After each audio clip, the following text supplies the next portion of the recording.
He's here with the papers. I'm going to start with the death of the former Yemeni President Ali Abduallah Saleh by Houthi rebels, aren't you? That's right. We're looking at the front pages of the Arab language papers. It's the end of Saleh. That's what the pan-Arab newspaper Al Arabi says on its front page, calling it his last dance with snakes. This image really in reference to the fact that the former Yemeni president was killed in an ambush by his former allies, the Houthi rebels. This in revenge for him turning on them. The leader of the Houthis has called his death an historic day, according to another pan-Arab newspaper, Al Hayat. You found a piece in the New York Times, haven't you, looking at what Saleh's death means for peace in Yemen?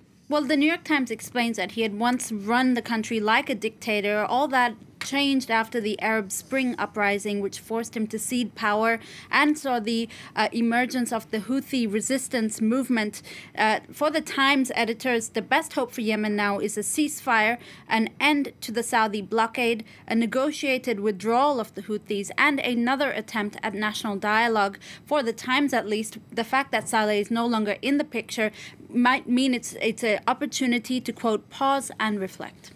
Move on to something else. This is the US Supreme Court beginning hearing an argument in what some have called the gay wedding cake case. It's, of course, much more complex than that, but I think that's an easy way to describe it. Basically, this is a story. In 2012, a gay couple in Colorado approached a baker asking them to make him a wedding cake.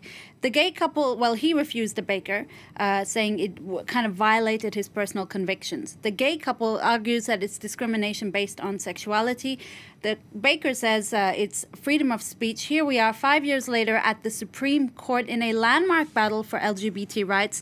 Now, that baker in question, his name is Jack Phillips. He's penned an op-ed in USA Today saying, I quote, "What I design is not just a tower of flour and sugar, but a message tailored to a specific couple and a specific event. In this case, the union of two men that contradicts his deepest religious convictions." There are a lot of counterpoints to view as well, aren't there? In fact, it's really interesting, but a lot of the major U.S. papers are, the editorials are dedicated to this issue. The local Colorado paper, the Denver Post, says Phillips may be an artist, but he's primarily a businessman. He wasn't being commissioned, I quote, to use his artistic skills to create a 20-foot-high mural honoring gay pride. He was just asked to make a cake.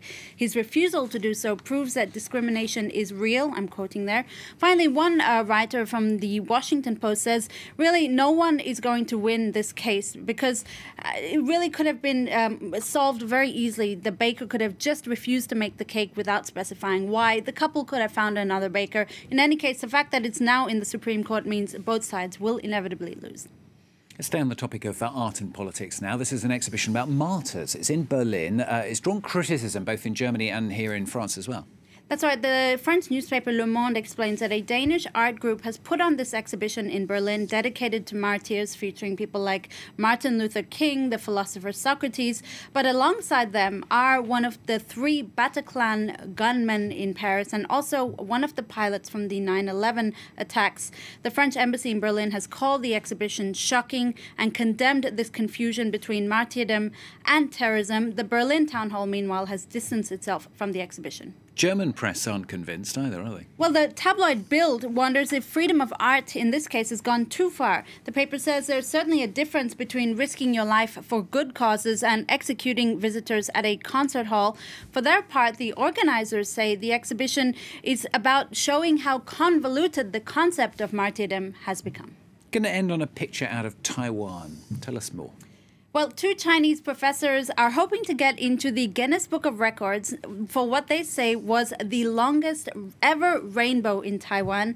They recently filmed this rainbow. It lasted nearly 9 hours. You can watch the video online. That's clearly not the rainbow. That's should be the next story. Not that one. That's Freddie Mercury, who we are not talking about right now.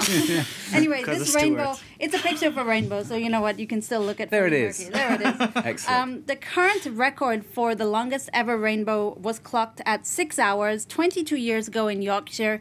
Now the professors are hoping to change that. Let's hope so. All right, thank you very much. We got there in the end. Thank you, Titi. Titi with the papers off for us 24.